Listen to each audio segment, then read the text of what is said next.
各位长官与现场来宾，大家早安。现在我们将进行第6场语谈——网络风险治理。本场语谈主持人为台湾大学资讯管理学系教授、国家通讯传播委员会前委员孙雅丽。Good morning. We are now proceeding to the next session, and our moderator is Professor Sun Ya Li from the National Taiwan University. I would also like now invite our panelists on stage. 法务部调查局资通安全处专门委员严世娟。Our first panelist, Ms. Yan Shijuan, a senior specialist from the Investigation Bureau.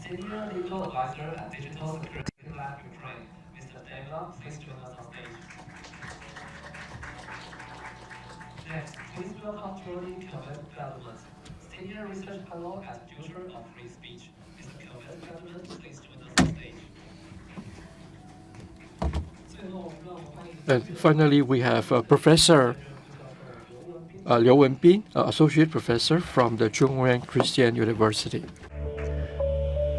那我们有请主持人孙教授带领。So may I now invite our moderator to start our panel discussion. Thank you.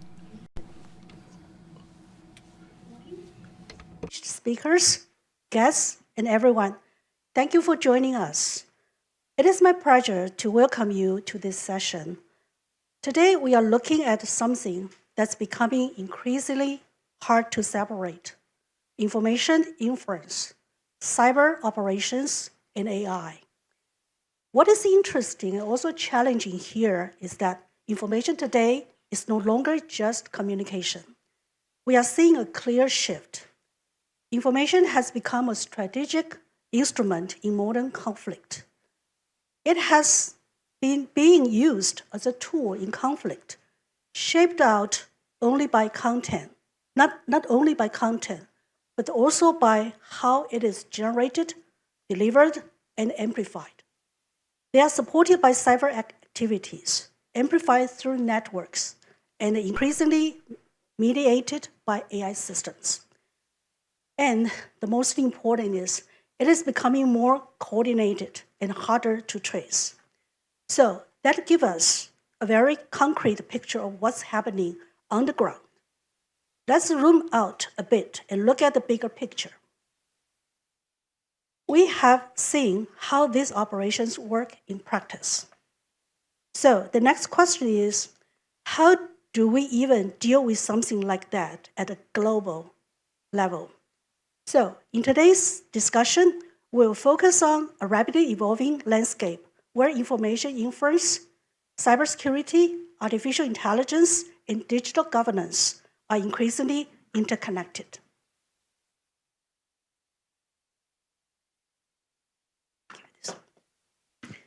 So from our speakers, we will see how inference operations are evolving into hybrid forms, combining disinformation with cyber activities, such as account compromise and infrastructure exploitation, making both attribution and response more difficult. We'll also examine how these operations increasingly fall into legal gray areas, challenging existing regulatory frameworks, and highlighting the need for stronger international coordination. At the same time, the growing role of AI raises important questions about freedom of expression and governance. How to address harmful content without over-regulating legitimate speech. And finally, by looking at the dissemination networks and local collaborators, we are reminded that inference is not evenly distributed, but often amplified through key actors and structural dynamics. So taken together, these perspectives highlight a central challenge, which is today we are facing a multi-layer problem that requires integrated responses across technology, policy, and society. I look forward to today's discussion. Thank you. Now, let me introduce the first speaker. Now I'm going to speak Chinese. Okay. 法务部调查 Our first panelist is Jennifer Yan, the senior specialist from the Investigation Bureau.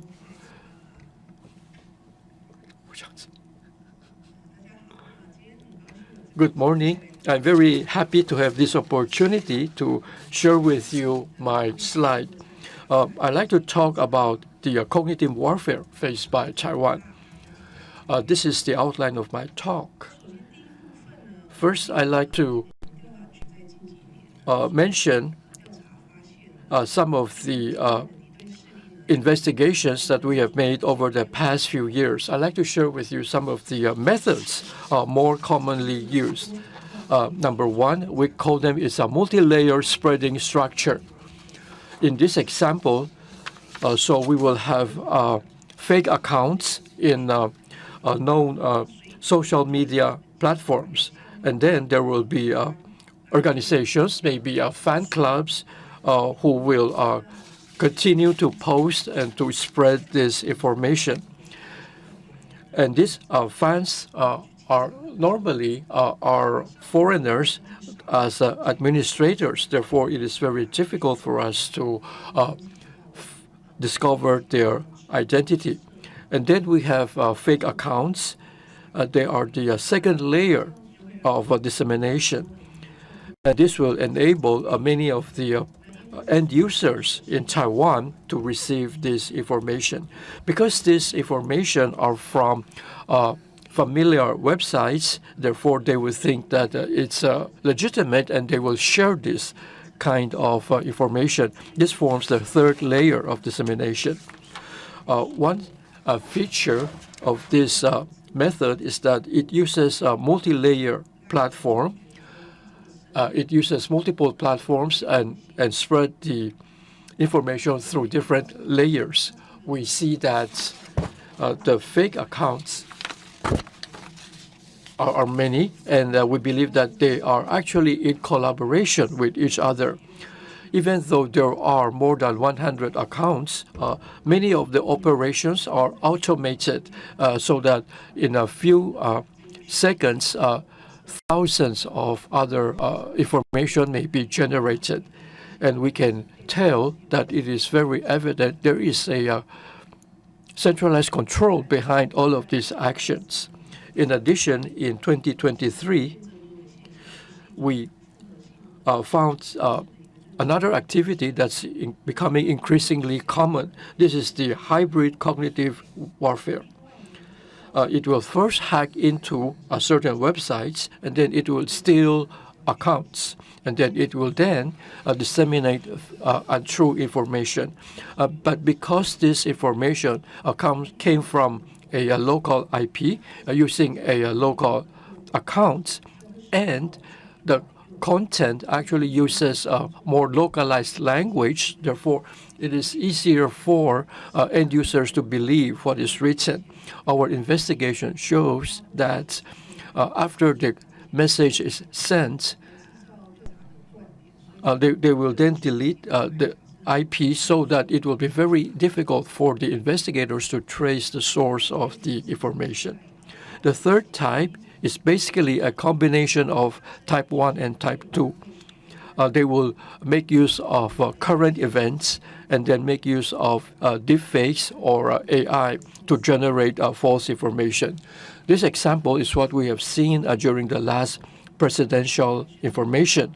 So we can see that in this information, we have the image of the president and saying that he actually is supporting the blue party and the white party.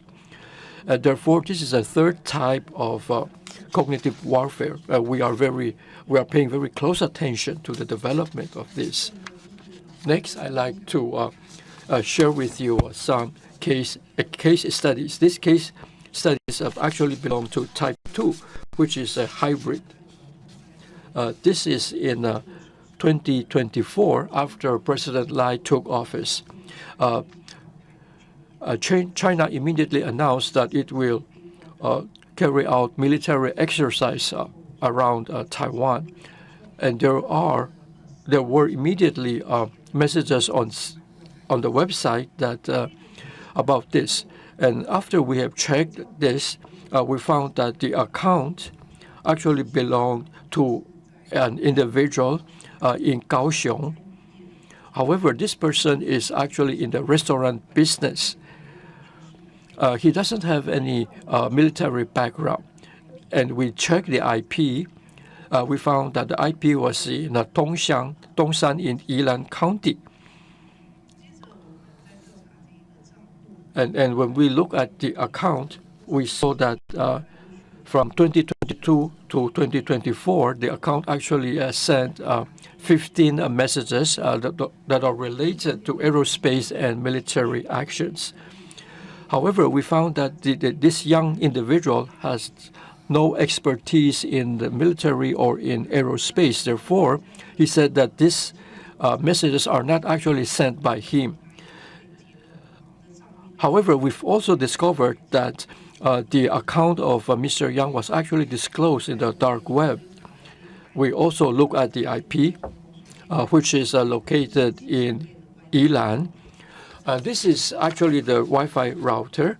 This router is made in China, and it has a security loophole which was not repaired. And then we found that the account has been changed, the password has been changed, therefore this young individual was not the actual perpetrator. And then, so this is basically a kind of attack. But how do we deal with this? For every cognitive warfare, because the perpetrator want to hide the source of the information, therefore there are some true information and false information that are mixed together. I also mentioned that sometimes the perpetrator would use more than 100 fake accounts. So we refer to this kind of activity as a coordinated inauthentic behavior, or CIB. So how we deal with this? First, we analyze and we detect, and we want to find out the different means by which the messages are spread and the entire network of spread. Our purpose is to find the person, the individual, or the group that is actually behind all of these activities. And finally, we will reveal the different methods used to the public, so that the public will know, okay, these are the methods used by cognitive warfare, and they should not believe this easily. In other words, we are trying to prevent the spread of cognitive warfare, and we want to be able to reveal all of the activities, the methods to the general public. Thank you very much.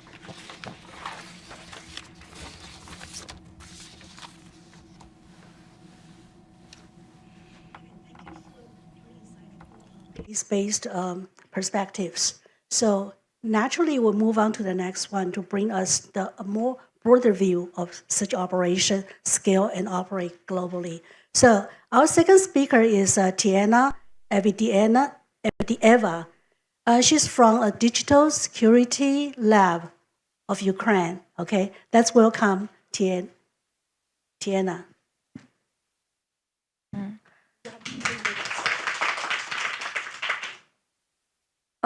Hello everyone, it's a great pleasure for me to speak to you today, and I wanted to bring another perspective on how information space is currently shaped and what the dangers have been recently identified throughout various processes and by various bodies, including, for example, European External Action Service, including various domestic governments. So I wanted basically to talk about foreign information manipulation and interference, more well known as FIMI, that is currently used as another weapon in the modern warfare. So, in my opinion, why is it important to actually talk about FIMI comparing to various other kinds of information manipulation and interference?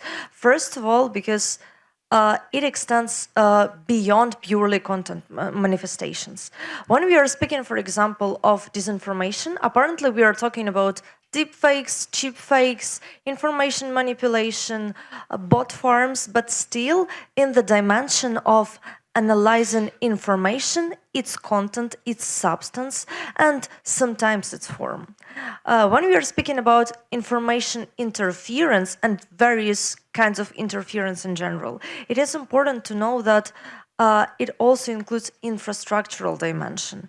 namely how the attacks are prepared, how the individuals are profiled. For example, how a particular audience is picked, why this particular audience is targeted by a particular message, and how this message is crafted. And basically it allows us not only to reactively assess what the content looks like, but also prepare the preventative action. And also it allows us to better frame basically this type of activity within the international law framework. Why? Because we already have certain prohibitions on interference into the internal affairs of the other states within the public international law framework. We already have human rights instruments that actually regulate to a certain extent this issue. And also it allows us to frame the discourse properly in order to understand what actions we need to take in order to prevent this kind of basically dangerous behavior.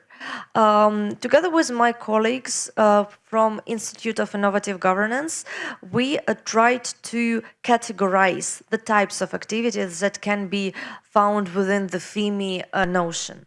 And after a careful analysis of like hundreds of case studies, we basically found out that they can be put into 4 main categories. It includes coordination and scaling, meaning that how the attacks are prepared.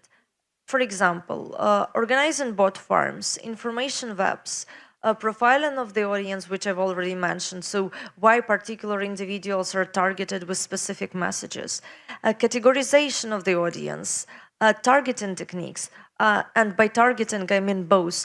For example, if there is a direct targeting by the perpetrator, but also exploitation of already existing resources, namely TikTok algorithms, Meta algorithms, and so on and so forth.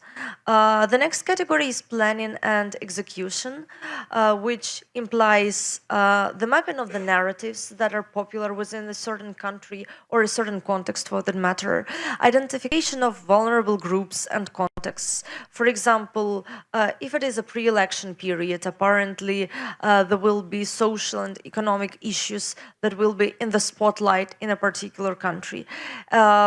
If speaking about Ukraine, there is an issue of mobilizing male population that is very relevant and that is subject to societal debate, but that is also subject of the external attacks, because that is directly the point that can be heated up and that can polarize society in case the discourse is governed in an incorrect manner. So that is widely used by Russian adversaries.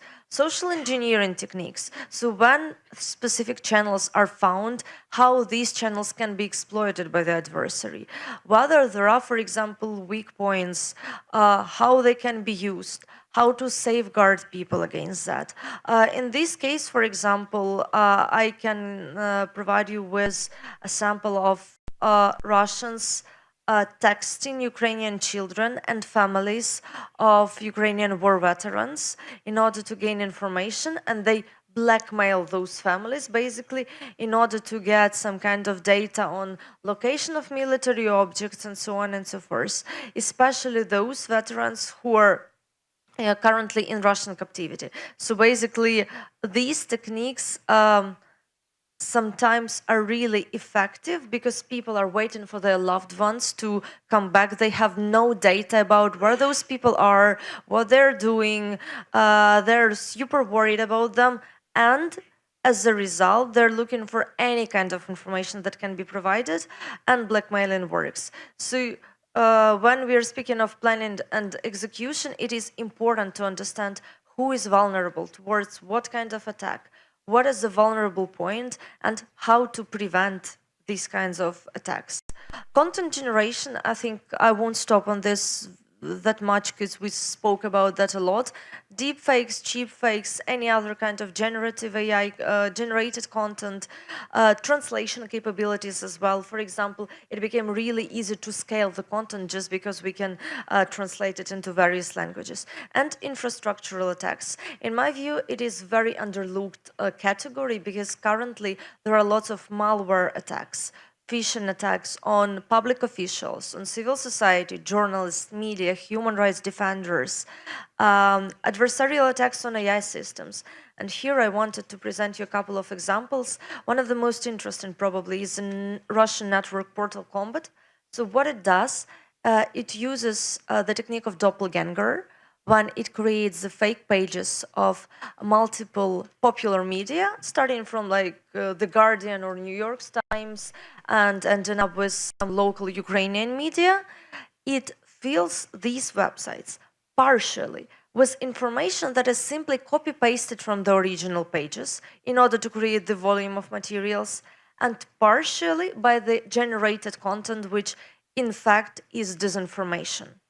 What happens then is AI systems, for example, ChatGPT or Gemini, when we type certain type of request related to a rather heated topic, these generative AI tools actually do a quick online search. And instead of going to the original The Guardian page, they go to the artificially created fake doppelganger, The Guardian. And basically they provide us with really fake outcome, and this way AI systems are polluted. So in my opinion, it's really important to look at how information operations are framed, not only from the perspective of how AI can generate malicious data, but also how AI systems are affected by disinformation, because more and more people are currently using AI as a search tool, basically search engine, and when these systems are polluted with disinformation, propaganda, manipulative information, it will end up with us having an information system even more distorted.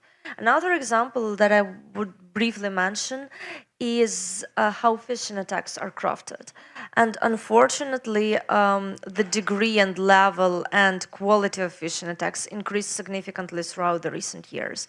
For example, there was a phishing attack conducted through WhatsApp when the message was spread requiring people to sign the president petition on granting the status of the hero of Ukraine to the person posthumously. And basically it led to the fake website which required you to log in through WhatsApp. Many people, since it's a sensitive topic and many people react quite emotionally on the topics of this kind, they have left their login details, and as a result their accounts have been hacked. What is more important, it also happened to a couple of public officials. And ultimately, since the majority of rather informal communication happens through WhatsApp, for example, some ordinary working messages and so on, a lot of data has been leaked. So these kind of messages shows us that basically the techniques are improving, and we still need to think not only of, for example, how the websites are created, but also how this information reaches the audience. I will probably end up with what we need here and why it is important. In Ukraine, there has been lots of measures passed from the very beginning of the full-scale invasion, various governmental decrees, measures that were based on martial law. Also, we have introduced sanctions against Russian subjects. But since the techniques are improving every single day, I mean, we can compare ESCA, European External Action Service report of like the second report of 2023 basically that said that AI is not the biggest threat, and the last report of March this year that said okay, 27% of FIMI is actually AI backed. We can make a conclusion that we need to look into the possibilities to prevent further harm and to predict how the situation can unfold. And to do that, we need the unified terminological and methodological approach between different countries. We need institutional cooperation, apparently, since one country hardly can address all the threats that are posed within information space, especially when it's very globalized. And we also need strategic international cooperation, especially in the area of strategic communication, because it is very easy to polarize society by various dispersed messages. It is difficult to deliver one single message because you're limited by one single message. That's what happens with truth and false. It is very easy to spread false because you have various options how to deliver it. It is difficult to pitch the truthful idea because you're limited by one option. So I believe that's what we should do. We have to look for the truthful approaches for how to adequately deliver the truth, and we have to work on that together. Thank you. Thank you. I think definitely the theming is a very important issue. Foreign information manipulation and inference. In the context of Taiwan, we have been suffering for this issue for a long time. So definitely today, I want to hear more from you. Now, let's turn on to the next equally important issue. Our speaker is Jody Calvit Bedimont, from the Future of the Free Speech. Yeah, you have 9 minutes, 8 minutes. Great. Thank you so much for having me. It is a real pleasure to be here. And thank you all for taking the time. I'm going to be focusing on a project that we've worked on for the last couple of years. The project is called AI Laws, Chatbots, and the Future of Expression.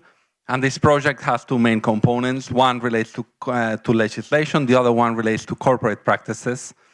Now, when in the first part relating to legislation, what we did was basically assess legislation that directly impacts AI, and that might have an impact on freedom of expression. We are doing that in over 10 countries. We've finalized the analysis for 6 of those countries and regions. The ones that we finalized are the US, the European Union, the PRC, India, Brazil, and South Korea. And we do this in collaboration with local experts from all over the world. For example, Professor K.S. Park was here, authored the one of South Korea. Taiwan is in our list for upcoming editions, but we haven't done it yet. The second component of that project, as I said, relates to corporate practices, and what we did was evaluate AI models from companies like OpenAI, Google, Anthropic, and others. I will say we also, for disclosure, we also advise Anthropic on freedom of expression for their models, so that's some work that we've been doing recently. But today I'll focus on the legislation side, though if you're interested, I'm more than happy to talk about the models and the corporate practices as well.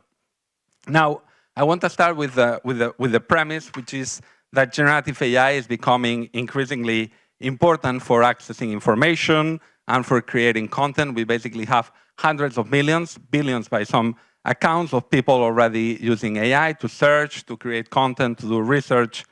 And for many users, especially younger users, we just heard that, AI is becoming sort of the first stop to get that information. So the question becomes basically, have concerns about AI led to excessive restrictions on AI-generated content, or is AI empowering expression and access to information?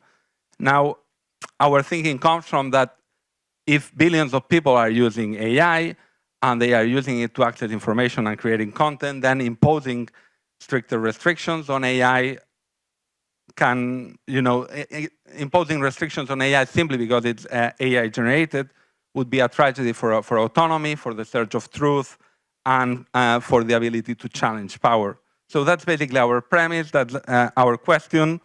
And let me give some further context. We did some analysis. We do this survey that we published in 2025, and basically we evaluate public attitudes towards freedom of expression on different contexts and regarding different issues.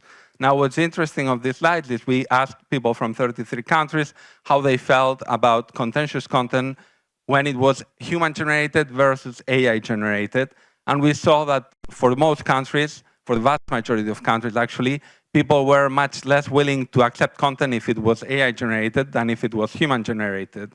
So in other words, we have a higher bar when it comes to AI-generated content. That was also the case for Taiwan. Now, this is understandable. AI comes with many challenges, but at the same time, we need to we need to be aware that this is the environment in which policymakers are operating. So that's why I think it's important to basically know about this context. Now to some of our key findings.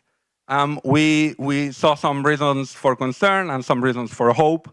I'll just highlight some legislation that I think is quite interesting.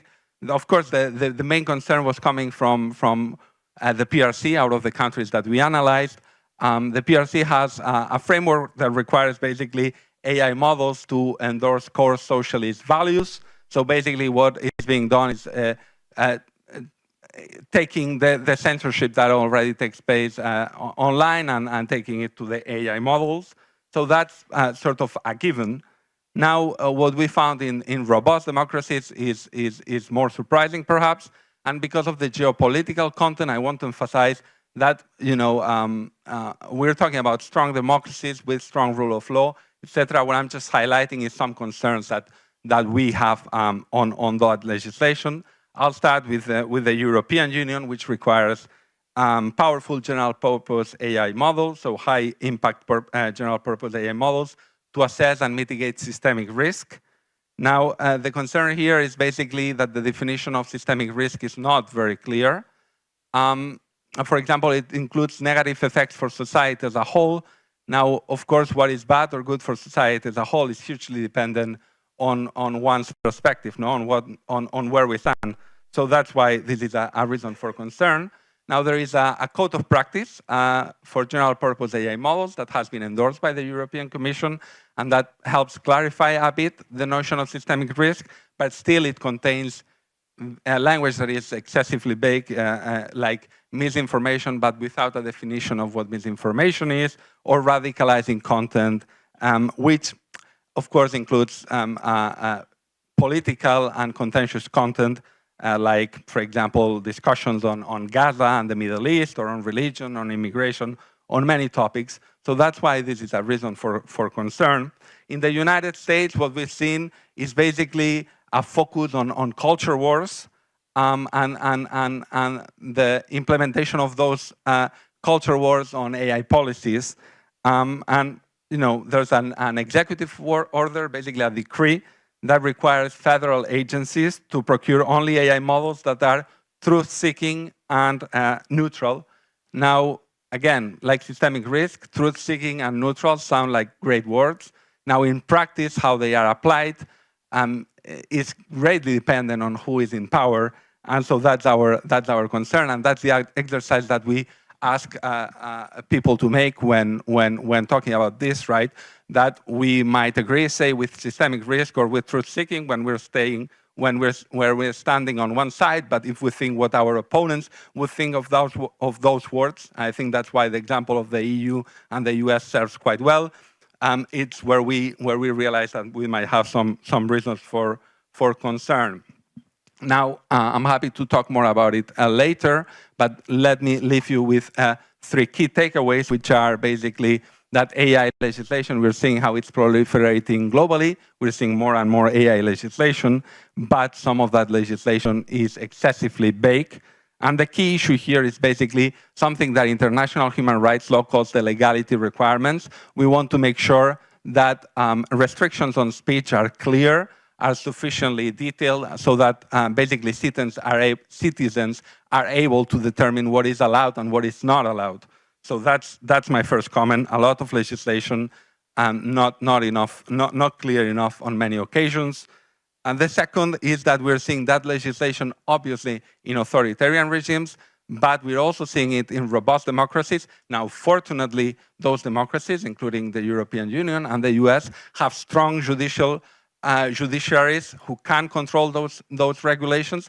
At the same time, despite that control, those regulations can be a source of harm for freedom of expression.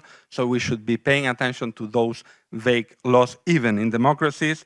And then there's a question which is basically, do we want to restrict AI-generated content more strictly than human-generated content? Do we want to apply a higher bar? And if we're applying a higher bar for AI-generated content, then how could that higher bar be misused? And those are, I think, important questions that we should be thinking about as we are engaging in this important exercise of governing AI. Thank you. Thank you. Thank you for telling us those important issues regarding the governance of this involving inference operation in this age of AI. Now, I think it's very important to understand how information actually spreads in practice, and which is just as important as this one. So let's move on to our next speaker from Taiwan 中原大学资工系。 Our next panelist is Professor Liu Wenbing. He is the professor from Zhongyuan Christian University. Thank you very much. I would like to share some of my views because we have carried out a very early research on cognitive warfare. Most of the research today are on the surface level, on what it appears from the outside. So today I'd like to share with you some of the nuts and bolts inside the cognitive warfare. So I'd like to share with you the message dissemination models. My main goal, again, is to explore the warfare conducted by mainland China. Good thing. 当然，欧洲用 FIMI In Europe, the term FIMI is used. However, I think there are some limitations. Therefore, after looking at all of the definitions, I think this should be the cognitive warfare.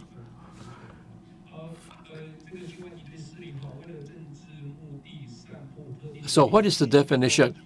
This is, you can read from the slide. It is adversaries abroad for political purposes, spread information to attack special audiences and individuals to change their cognitive and then change their words and behaviors. So there are some things that we need to be aware of.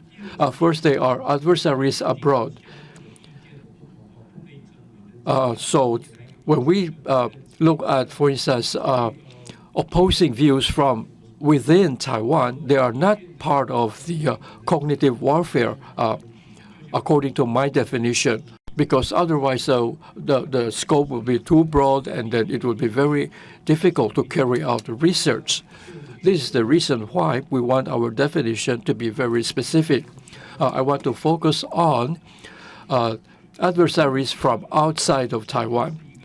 The next very important thing is there is a presence of political purpose, and then the spread here refers to information which may or may not be true.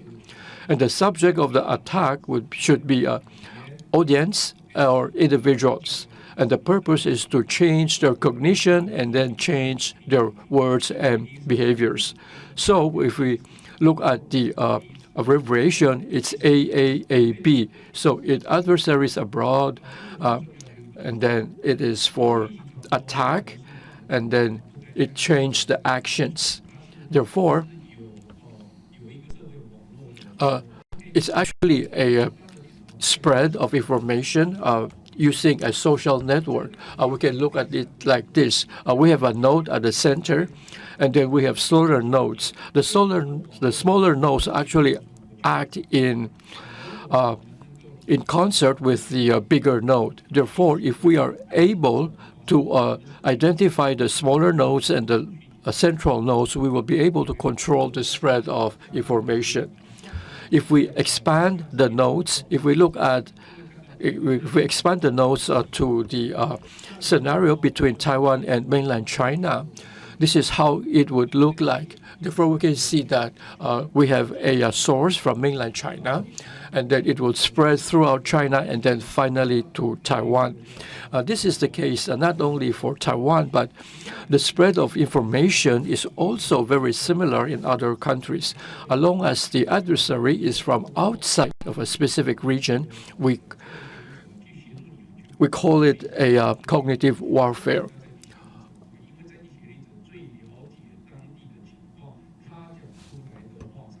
And then finally, when the information reaches Taiwan, there is also a person or an individual or group in Taiwan that actually converts all of this information into the localized language. Therefore, for a region to prevent misinformation, it should understand who are the local collaborators, because it is the local collaborators that converts all of the foreign-sounding words or languages or phrases into the localized language. Therefore, we look at this slide. If we look at the lower left-hand side, we can say that there are political effects from the cognitive warfare. We can see that the information actually moves from left to right. From the left, we can see that the political intentions of the CPP towards Taiwan. However, all of the information generated may use a language or dialect that are unfamiliar to the people in Taiwan. Therefore, there needs to be a collaborator in Taiwan that converts all of the messages into languages that is familiar to the audience, which is the people in Taiwan. Therefore, in many of our studies, we found that there are actually groups or individuals that actually act as the local collaborators. So based on our studies, how do we defend against this kind of cognitive warfare? There are more and more countries right now that have proposed different methods of defense. I believe that there are 4 ways by which we can actually defend this. My background is information science, and therefore I'm very sensitive to this. There are 4 ways by which we can do this. Number 1 is we need to detect, we need to understand where the messages come from. This is one thing that everybody should be aware of. We need to understand where the attack came from. So once we know the source of the attack, or once we know the content, there needs to be a immediate notice. In other words, after we know that there's an attack, and after we know that attack came from a certain place and the information are not true, there needs to be a means by which we alert the people in Taiwan. So here, this is the race awareness. We need to let our people know immediately that there is an attack. This is number 2.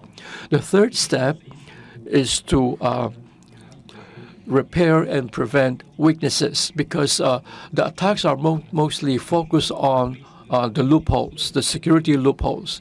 Therefore, we need to be able to repair the loopholes immediately. For instance, if the information is distorted, we need to verify. We need to be able to identify the distortions and make the right corrections. And finally, we need to limit or punish the perpetrators. There should also be legislation. I suggest legislation so that the perpetrators or the local collaborators can be punished accordingly. But of course, this legislation will also affect the freedom of speech, and this is something that needs to be discussed further. Thank you very much.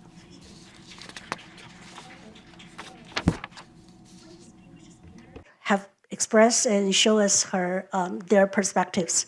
Now we are moving on to the audience, the Q&A session. So, if there are any questions from the audience you would like to ask the speakers, anyone? Okay, yeah. Could you walk to the microphone? And please make your question brief. Okay, thank you. 教授你好，我想要问的是刘教授。 Yes, I would like to ask Professor Liu. You mentioned that it is important to alert the public that they should know that there is misinformation or false information. Today we see that many people don't believe actually what the messages that they receive. So how do we actually encourage, or how do we help the public citizens, private citizens, to prevent or to become more aware of the false information. Many times the false information are mixed with the true information. So how do we separate the false from the true? Thank you. Thank you for your question. This is a very serious question and a really broad question. I'll try my best to answer that.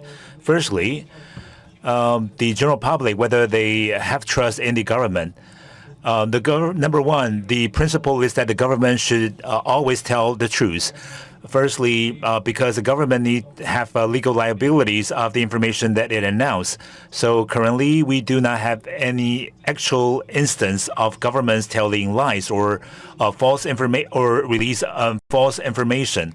Actually, I think that reason also has to do with the attitude or the recognition wars. I believe that's the general phenomenon all over the world. So how to raise the trust of the government? I think the government need to set an example. Yes, the government may not release some information, but it should never tell a lie.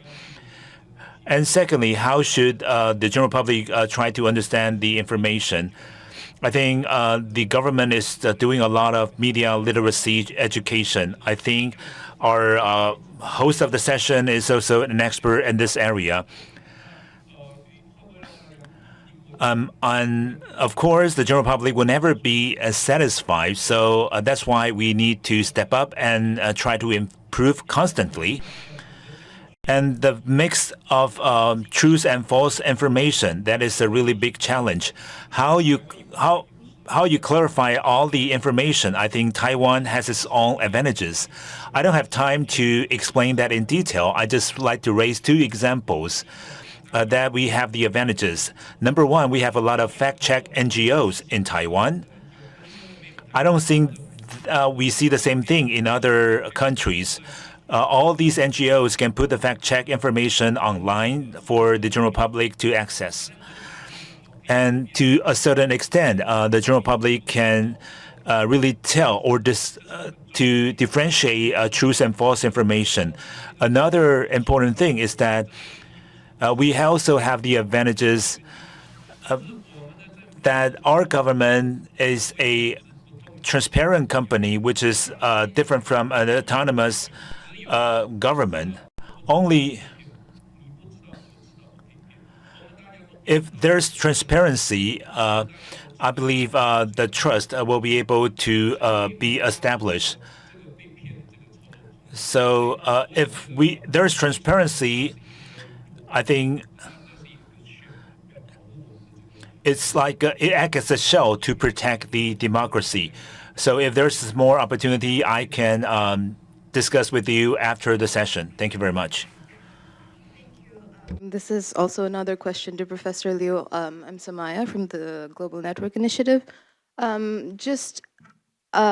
would be curious to learn more from Professor Liu, but as well as Setiana, but also from the panel broadly, that when we refer to accountability of perpetrators of foreign information, like FIMI or related sort of harmful content and patterns, there is an underlying implication that there would be a certain extraterritorial application of national legislation, which would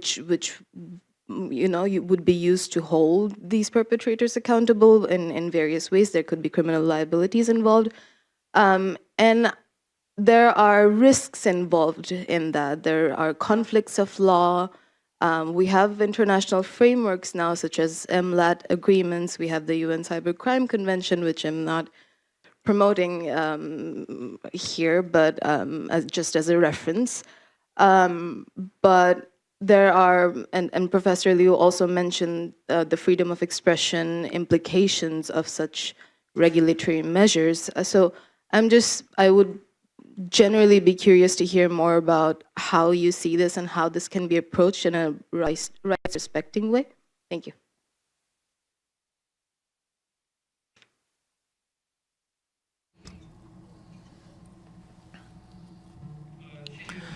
Thank you for your question.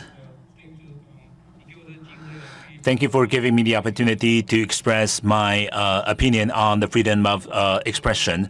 I think that is the biggest issue that every country, every government is facing. And in Taiwan, we are trying to make 2 amendments, including the national security law, which also face the challenge of the freedom of speech.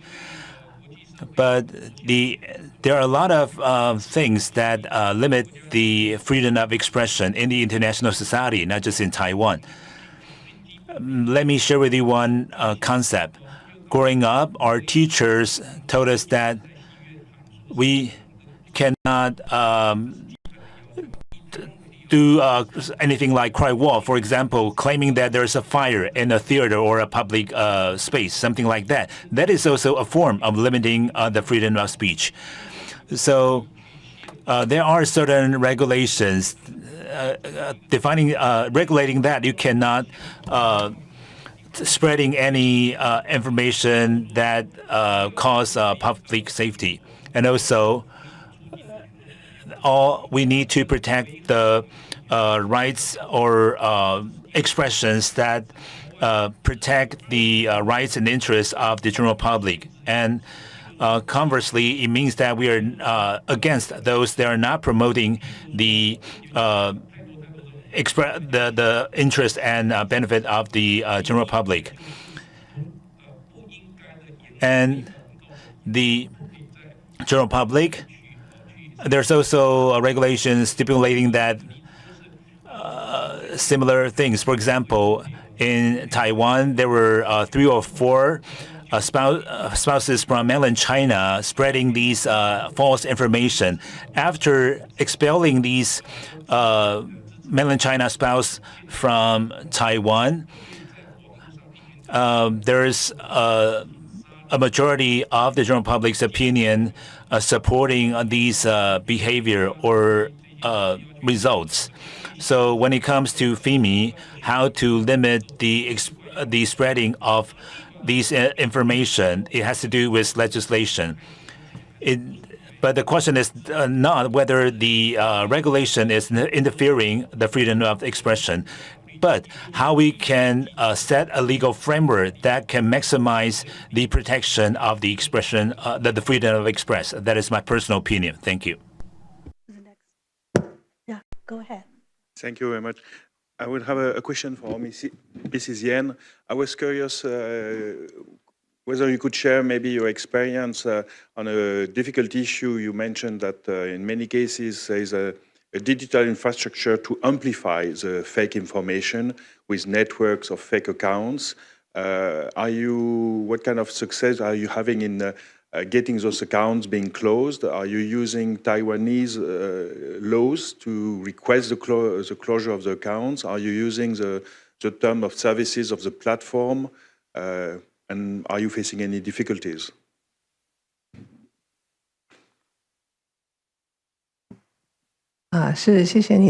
Okay, thank you for your question.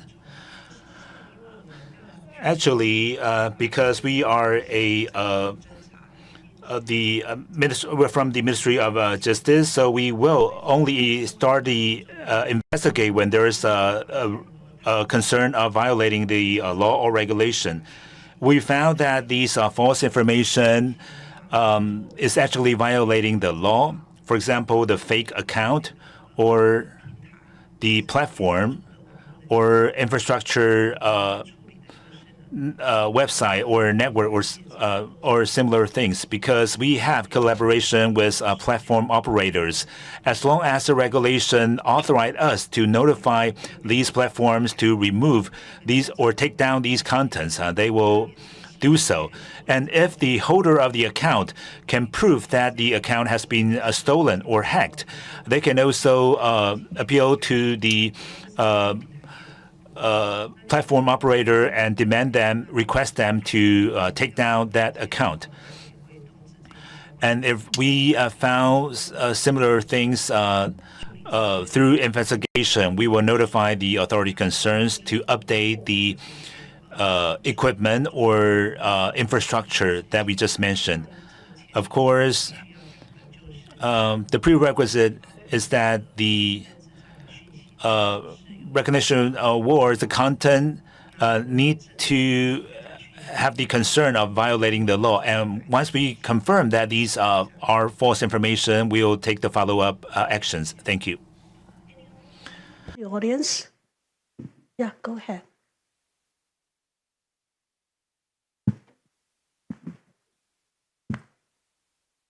Hello, this is Peter Sui from TWN Academy, and I want to raise questions to the speakers for the speakers answering the questions about how to dealing with the FEMI and misinformation, disinformation online. I think my question will be, so you mentioned that the misinformation, disinformation, if this is legal, then the NJIB will actually take actions toward doing that. However, we know that these kind of cognitive warfare is not only about the messages that have illegal content, but about different contents that is consisting different kinds of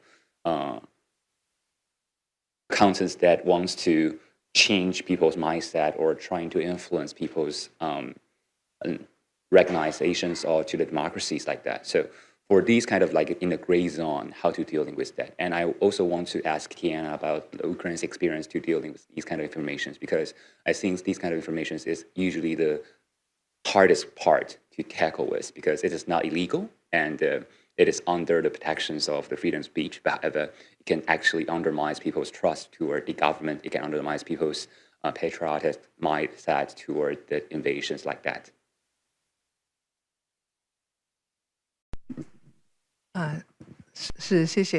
Yes, thank you for your question. Yes, because as the regulator, since we're under the Ministry of Justice, we really do need to follow the laws and regulations to regulate these information. However, if there's no regulation that apply to such cases, it will be difficult for us, the investigation bureau, to involve in these cases. However, if the information or content really is relevant with false information, then the authority concerned should try to clarify these information as soon as possible to use the correct information, true information, to cover the false information, to present to the general public the rise of awareness. And also, Professor Liu also mentioned some of the fact-check NGOs. They're also presented to help the general public to get access to correct or true information. Thank you for the question. Basically, I will try to be brief. I think that the most important here is not to fight against individual pieces of content, because that's the trap we usually fall into. When we are speaking of globalized information space, platforms, AI infrastructure, multiple information actors, we need actually to identify the threats in this infrastructure and deal with the threats within this infrastructure. So here, for example, one of the mechanisms that is employed is sanction mechanism. When the subject, for example, media subject, consistently shares propaganda for war, hate speech, multiple other kinds of criminalized content, even if this media subject still has legitimate information, the proportion of illegal content and the harm from the illegal content might overweight to an extent that, for example, the state actually will just ban this media subject. That happened with RT, Sputnik, both in Ukraine and in many EU countries. And I think it's also the follow-up to the accountability discussion that we need to understand where the red line is, and we need to be ready to, we should be ready to accept that sometimes the restrictions have to be harsh. I mean, we cannot stay on the ground that in case there is one single piece of legitimate content, then nothing can be banned and nothing can be blocked, because the dangers sometimes might overweight. And the discourse should be shaped not within the dimension of preventing any kind of restriction, but rather how to shape those restrictions, how to design the restrictions in a way that they will be least harmful but most effective to prevent the dangers we are facing currently. Okay, it is about the time. 可是我作为主持人，接下来我要讲。Okay, as a moderator, I would like to say something to close the session. I think it's easier for me to express myself in Mandarin, so please excuse me. I used to be a member of the NCC. That was 6 years ago. I think some of the discussions are the issues that we have been facing since 2018. Taiwan has been attacked or challenged by these disinformation. Yes, we have NGOs to do fact check. So all these information, if you found it suspicious, you can send it to the NGOs for fact check. But what I really want to say is that the dissemination of these false information is really fast. And also the recommendation algorithm is truly fast. But when you send this information to the fact check, nobody is reading them. Less than 1% of them will read the articles of the fact check. So that is the first thing. Yes, we have the NGO mechanism, but it's not really that effective. Secondly, the platform issue that I just mentioned. Starting from 2018, NCC as the authoritative agency, when it comes to the internet issues, we spend so much time to discuss with platform owner, operators, but there are international corporations. They basically ignored us. We spend so much time to talk to these platform operators. And you mentioned about the fake account. It was the results of years of efforts for them to be willing to do that. And for me, the investigation bureau will be the last resort. The disinformation has been spreaded already. So once it has been determined illegal, it will go to the investigation bureau. If we do not have the law, nothing can be done. No actions can be taken. Therefore, it is important for us to understand that the framework of regulation is very important because attribution is so difficult. We want to trace, we need to analyze where the information came from. When we detect a fake information, if a court action is brought against the perpetrators, it is very difficult to win that case because it is very difficult to prove and it's very difficult to trace. This is the reason why our topic today is very important. However, we don't have enough time. It is very unfortunate, but nevertheless, we have listened to some of the insights from our panelists. We mentioned freedom of speech. I think that this is also some of the spaces that the operators have. My expertise in cybersecurity. We have external threats and we have also inside threats. I think that FIMI is, of course, one of the threats. However, the local collaborators are also a very significant threat. Taiwan currently faces a lot of challenges. And I also believe that these challenges are likewise faced by other countries. Because of this, collaboration is very important. We need that collaboration going forward. This ends our panel. I would like to thank everyone for participating. Thank you. 对谈跟发言，也请舞台上的来宾我们稍作停留，一起看向前方，让我们拍一张珍贵的合影。May we invite all speakers on stage to stay for a moment and look towards the front, towards the photographer for a group photo, please.